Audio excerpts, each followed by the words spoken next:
Alléluia, alléluia, mes bien-aimés. Nous vous saluons dans le beau et précieux nom de notre Seigneur Jésus-Christ. Oui, cette fois-ci encore, nous sommes là pour méditer la parole de Dieu. Notre titre de ce temps-ci est l'affranchissement. L'affranchissement. Et nous allons voir cela dans le livre de Jean, chapitre 8, le verset 34 à 36. En vérité, je vous le dis, leur répliqua Jésus, quiconque se livre au péché est esclave du péché. Ici, Jésus-Christ est en train de parler du péché.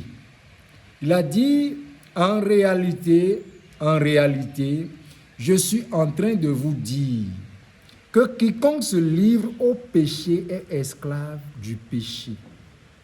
Et qu'est-ce qu'on appelle d'abord le péché? Ce que beaucoup de personnes ignorent, le péché, c'est sa propre pensée.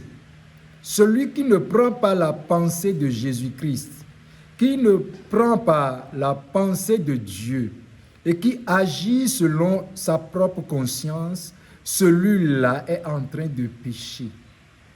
Voyez, le verset 35 est en train de nous dire: ok, bien-aimés, nous sommes en train d'être toujours dans l'explication de ce qui concerne le péché.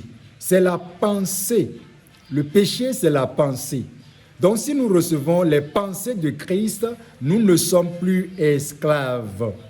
Et continuons avec le verset 35 qui dit: Or, l'esclave ne demeure pas toujours dans la maison. Le Fils y demeure toujours. Vous voyez, celui qui est esclave, ça veut dire il est comme un enfant adopté.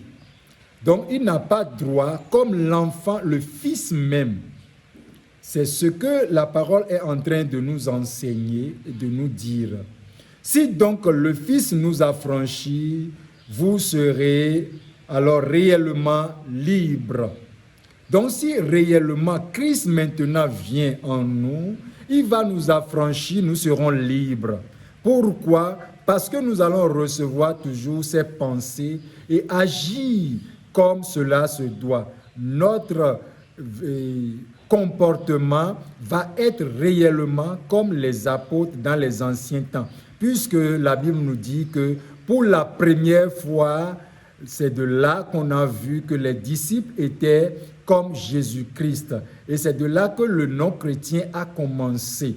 Vous voyez? Donc, déjà, si nous recevons Christ, nous serons affranchis du péché, des mauvaises intentions et de recevoir alors l'image de Christ. Shalom, bien-aimés. À bientôt.